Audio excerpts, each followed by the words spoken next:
sweet sorrows, to deceive the eye. The boy is the son of the fortune-teller. He has reached an age that brings an uncertainty as to whether this is something to be proud of, or even a detail to be divulged. But it remains true. He walks home from school towards an apartment situated above a shop strewn with crystal balls and tarot cards, incense and statues of animal-headed deities, and dried sage.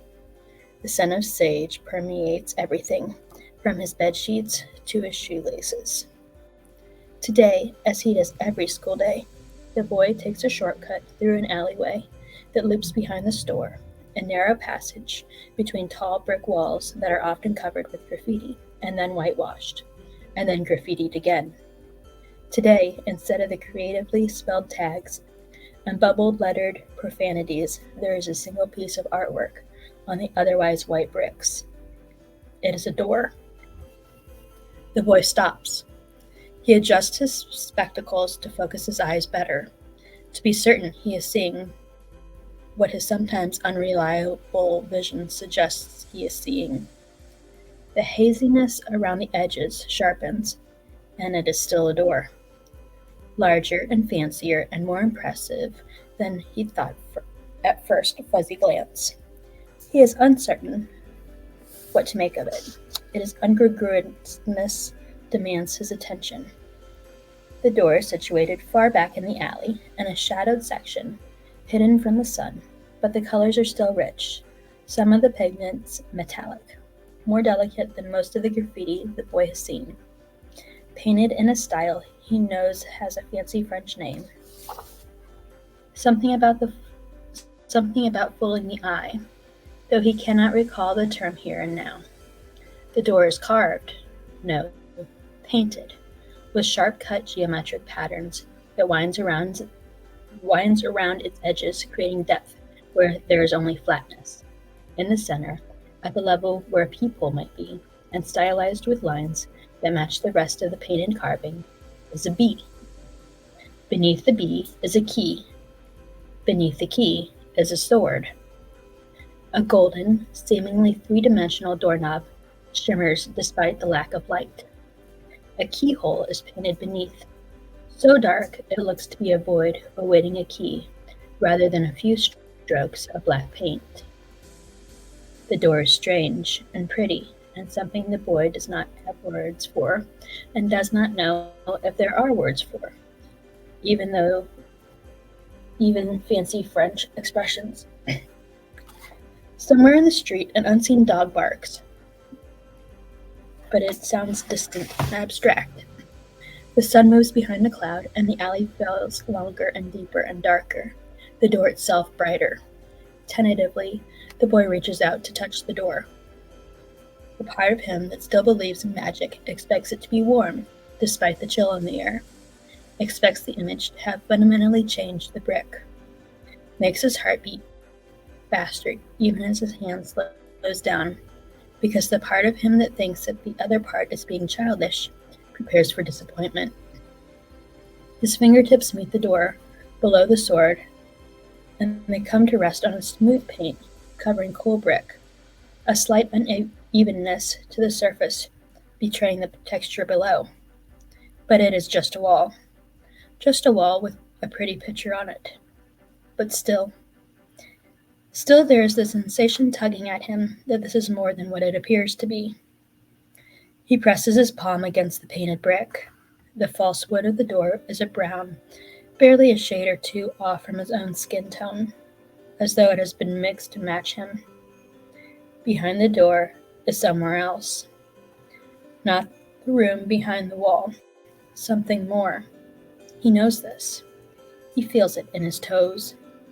This is what his mother would call a moment with meaning, a moment that will change the moments that follow. The son of the fortune-teller knows only that the door feels important in a way. He cannot quite explain it, even to himself. A boy at the beginning of a story has no way of knowing that the story has begun. He traces the painted lines of the key with his fingertips, marveling at how much the key, like the sword and the bee and the doorknob, looks as though it should be three-dimensional, The boy wonders who painted it and what it means, if it means anything. If not the door, at least the symbols, if it is a sign and not a door, or if it is both at once. In this significant moment, if the boy turns the painted knob and opens the impossible door, everything will change. But he does not. Instead, he puts his hands in his pockets. Part of him decides he is being childish, and he is too old to expect real life to be like books. Another part of him decides that if he does not try, he cannot be disappointed, and he can go on believing that the door could open, even if it is just pretend. He stands with his hands in his pockets and considers the door for a moment more before walking away. The following day, his curiosity gets the better of him, and he returns to find that the door has been painted over. The brick wall whitewashed to the point where he cannot even discern where precisely the door had been. And so the son of the fortune teller does not find his way to the Starless Sea. Not yet. January 2015. There is a book on a shelf in a university library. This is not unusual, but it is not where the particular book should be.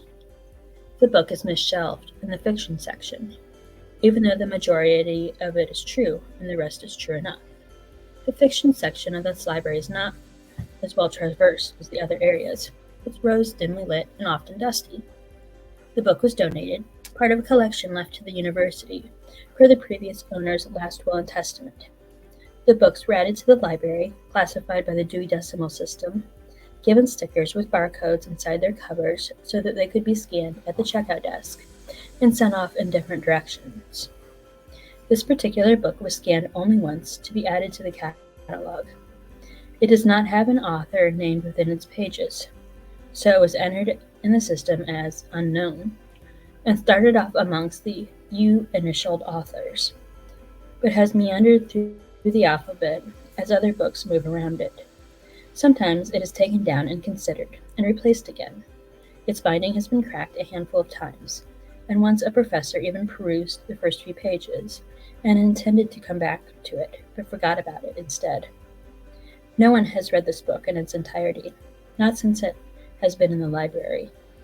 Some, the forgetful professor included, have thought fleetingly that this book does not belong here, that perhaps it should be in the special collection, a room that requires students to have written permission to visit and where librarians hover while they look at rare books, and no one is allowed to check anything out. There are no barcodes on those books. Many require gloves for handling. But this book remains in the regular collection, in immobile, hypothetical circulation. The book's cover is a deep burgundy cloth that has aged and faded from rich to dull. There was once gilded letters impressed upon it, but the gold is gone now, and the letters have worn away to glyph-like dents.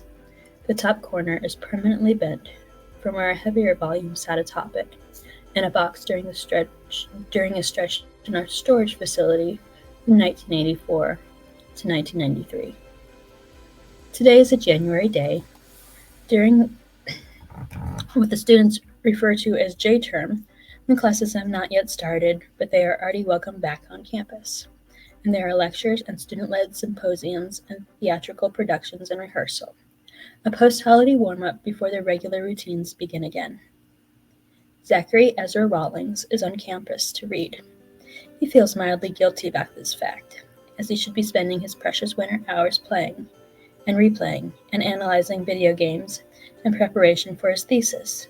But he spends so much time in front of screens, he has a near compulsive need to let his eyeballs rest on paper. He reminds himself that there is plenty of subject overlap, though he has found subject overlap between video games and just about anything.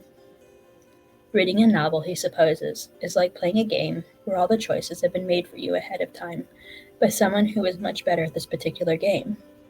Though he sometimes wishes choose-your-own-adventure novels would come back into fashion. He has been reading or rereading a great many children's books as well, because the stories seem more story-like, though he is mildly concerned that this might be a symptom of an impending quarter-life crisis. He half expects this quarter-life crisis to show up like clockwork on his 25th birthday, which is only 2 months away.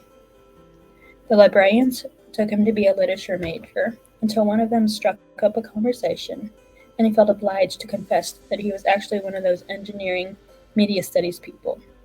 He missed the secret identity as soon as it was gone, a guise he hadn't even realized he enjoyed wearing. He supposes he looks like a lit major, with his square framed glasses and cable knit sweaters. Zachary has still not entirely adjusted to New England winters, especially not one like this with its ever-increasing snow. He shields his southern raised body with heavy layers of wool, wrapped in scarves and warmed with thermoses full of hot cocoa that he sometimes spikes with bourbon. There are 2 weeks left in January, and Zachary has exhausted most of his to-read list of childhood classics, at least the ones in his library's collection, so he has moved on to books he has been meaning to read, and others chosen at random after testing the first few pages. It has become his morning ritual, making his choices in book-dampened library quiet of the stacks, and then returning to his dorm to read the day away. In the sky-lightened atrium, he shakes the snow from his boots on the rug by the entrance and drops The Catcher in the Rye and The Shadow of the Wind into the returns box, wondering if halfway through the second year of a master's degree program it's too late to be unsure about one's major. Then he reminds himself that he likes emerging media, and if he'd spent 5.5 years studying literature, he would probably be growing weary of it by now, too. A reading major, that's what he wants. No response papers, no exams, no analysis, just the reading. The fiction section, 2 floors below, and down a hallway lined with framed lithographs of the campus in his youth, is unsurprisingly empty. Zachary's footsteps echo as he walks through the stacks. This section of the building is older, a contrast to the bright atrium at the entrance, and the ceiling is lower, and the books stacked all the way to the top. The light falling in a dim, confined rectangles from bulbs that have a tendency to burn out no matter how often they are changed. If he ever has the money after graduating, Zachary thinks he might make a very specific donation to fix the electrical wiring in this part of the library. Light enough to read, brought to you by Z. Rawlings, class of 2015. You're welcome.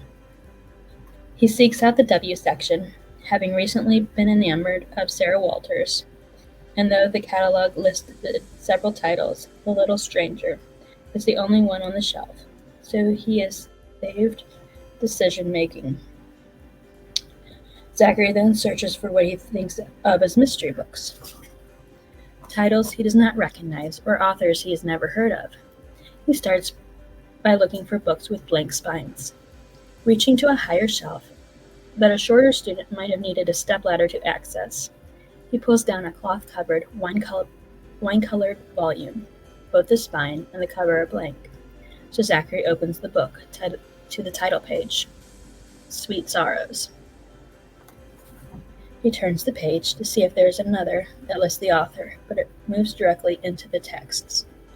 He flips back to the back, and there are no acknowledgments or author's notes, just a barcode sticker attached to the inside of the back cover. He returns to the beginning and finds no copyright, no dates, no information about printing numbers. It is clearly quite old, and Zachary does not know much about the history of publishing or bookbinding, if such information is possibly not included in books of certain age. He finds the lack of author perplexing. Perhaps a page has gone missing, or it was misprinted. He flips through the text and notices that there are pages missing, vacancies and torn edges scattered throughout, though none where the front matter should be. Zachary reads the first page, and then another, and another.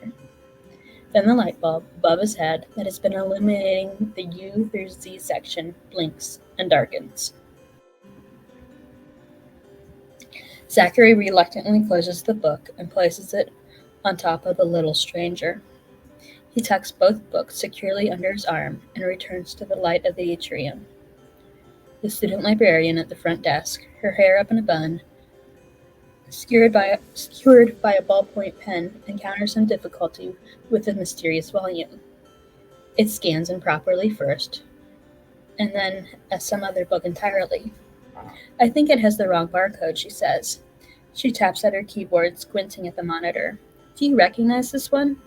she asks, handing the book back to the other librarian at the desk, a middle-aged man in a comfortable green sweater. He flips through the front pages, frowning. "No, author. That's a new one." "Where was it shelved?" "In the fiction. Somewhere in the W's," Zachary answers. "Check under Anonymous, maybe," the green-sweatered librarian suggests, handing the book back and turning his attention to the other patron. The other librarian taps the keyboard again and shakes her head. "Still can't find it," she tells Zachary. "So weird." "If it's a problem..." Zachary starts, though he trails off, hoping that she'll just let him take it. He feels oddly possessive about the book already. "Not a problem. I'll mark it down in your file," she says. She types something into the computer and scans the barcode again. She pushes the authorless book and the little stranger across the desk toward him, along with a student ID. "Happy reading," she says cheerfully before turning back to the book she had been reading when Zachary approached her desk. Something by Raymond Chandler, but he cannot see the title. The librarians always seem more enthusiastic during J-term, when they can spend more time with books and less with frazzled students and irate faculty. During the frigid walk back to his dorm, Zachary is preoccupied by both the book itself, itching to continue reading, and wondering why it was not in the library system. He has encountered minor problems with such things before, having checked out a great number of books. Sometimes the scanner will not be able to read a barcode, but then the librarian can type the number in manually. He wonders how they managed in the time before the scanner, with cards and catalogs and little pockets with signatures in the back of books. It would be nice to sign his name rather than being a number in a system. Zachary's dorm is a brick building, tucked amongst the crumbling cluster of graduate residences, and covered in dead, snow-dusted ivy. He climbs the many stairs to his fourth-floor room, tucked into the eaves of the building with slanted walls and drafty windows. He has covered most of it with blankets and has a contraband space heater for winter. Tapestries sent from his mother drape the walls and make the room admittedly cozier, partially because he cannot seem to get the sage smell out no matter how many times he washes them. The MFA candidate next to the door calls it a cave. The MFA candidate next door calls it a cave, though it is more like a den, if dens had Magritte posters and 4 different gaming systems. His flat-screen TV stares out from the wall, black and mirror-like. He should throw a tapestry over it. Zachary puts his books on his desk and his boots and coat in the closet before heading down the hall to the kitchenette to make a cup of cocoa. Waiting for the electric kettle to boil, he wishes he had brought the wine-colored book with him. But he is trying to make a point of not having his nose constantly in a book. It is an attempt to appear friendlier that he's not certain is working yet. Back in his den with the cocoa, he settles into the beanbag chair, bequeathed to him by a departing student the year before. It is a garish neon green in its natural state, but Zachary draped it with tapestry that was too heavy to hang on the wall, camouflaging it in shades of brown and gray and violet. He aims the space heater at his legs and opens Sweet Sorrows. Back to the page, the unreliable library light bulb had stranded him on and begins to read. After a few pages, the story shifts, and Zachary cannot tell if it is a novel, or a short story collection, or perhaps a story within a story. He wonders if it will return and loop back to the previous part. Then it changes again. Zachary Ezra Rawlings' hands begin to shake. Because while the first part of the book is a somewhat romantic bit about a pirate, and the second involves a ceremony with an acolyte in a strange underground library, the third part is something else entirely. The third part is about him. The boy is the son of a fortune teller. A coincidence, he thinks. But as he continues reading, the details are too perfect to be fiction. Sage may permeate the shoelaces of many sons of fortune tellers, but he doubts that they also took shortcuts through alleyways on their routes home from school. When he reaches the part about the door, he puts the book down. He feels lightheaded. He stands up, worried he might pass out, and thinking he might open a window, and instead he kicks over his forgotten mug of cocoa. Automatically, Zachary walks down the hall to the kitchenette to get paper towels. He mops up the cocoa and goes back to the kitchenette to throw away the sopping towels. He rinses his mug in the sink. The mug has a chip he's not certain was there before. Laughter echoes up the stairwell, far away and hollow. Zachary returns to his room and confronts the book again, staring at it as it rests nonchalantly on the beanbag chair. He locks his door, something he rarely does. He picks up the book and inspects it more thoroughly than he had before. The top corner of the cover is dented, the cloth starting to fray. Tiny flecks of gold dot the spine. Zachary takes a deep breath and opens the book again. He turns to the page where he left off and forces himself to read the words as they unfold precisely the way he expects them to.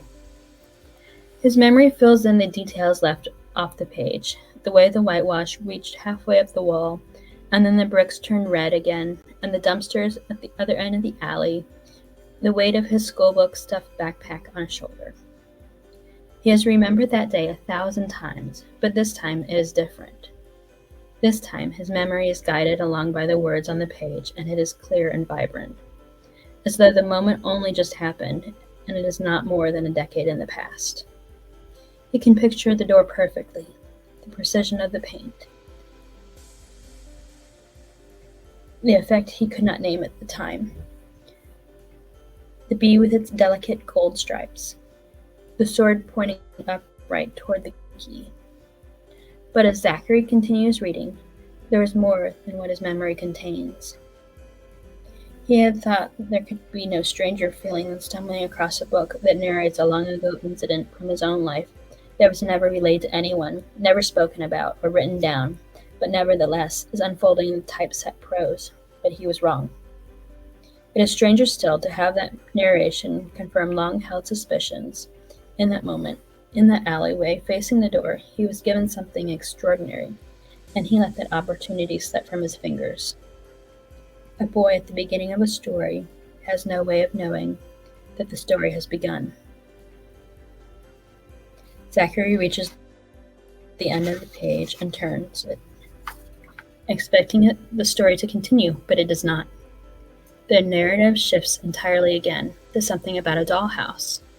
He flips through the rest of the book, scanning the pages for mentions of the son of the fortune teller or painted doors, but finds nothing. He goes back and rereads the pages about the boy, about him, about the place he did not find behind the door, whatever a starless sea is supposed to be. His hands have stopped shaking, but he is lightheaded and hot. He remembers now that he never opened the window, but he cannot stop reading. He pushes his eyeglasses farther up the bridge of his nose so that he can focus better. He doesn't understand.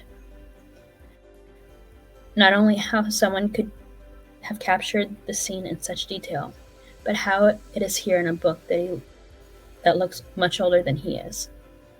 He rubs the paper between his fingers, and it feels heavy and rough, yellowing to near brown around the edges. Could someone have predicted him down to his shoelaces? Does that mean the rest of it could be true? That somewhere there are tongueless acolytes in a subterranean library? It doesn't seem fair to him to be the solitary real person in a collection of fictional characters, though he supposes the pirate and the girl could be real. Still, the very idea is so ludicrous that he laughs at himself. He wonders if he is losing his mind, and then decides. And if he is able to wonder about it, he probably isn't, which isn't particularly comforting. He looks down at the last two words on the page. Not yet. Those two words swim through 1,000 questions, flooding his mind. Then one of the questions floats to the surface of his thoughts, prompted by the repeated B motive and his remembered door. Is this book from that place? He inspects the book again, pausing at the barcode stuck to the back cover. Zachary looks closer and sees that the sticker is obscuring something written or printed there. A spot of black ink peeks out from the bottom of the sticker. He feels mildly guilty about prying it off. The barcode was faulty anyway, and likely needs to be replaced. Not that he has any intention of returning the book. Not now. He peels off his sticker slowly and carefully, trying to remove it in one piece, and attempting not to rip the paper below. It comes off easily, and he sticks it to the edge of his desk before turning back to what is written below. There are no words, only a string of symbols that have been stamped or otherwise inscribed onto the back cover, faded and smudged, but easily identifiable. The exposed dot of ink is the hilt of a sword. Above it, a key. Above the key is a B. Zachary Ezra Rawlings stares at the miniature versions of the same symbols he once contemplated in an alleyway behind his mother's store, and wonders how, exactly, is he supposed to continue a story he didn't know he was in.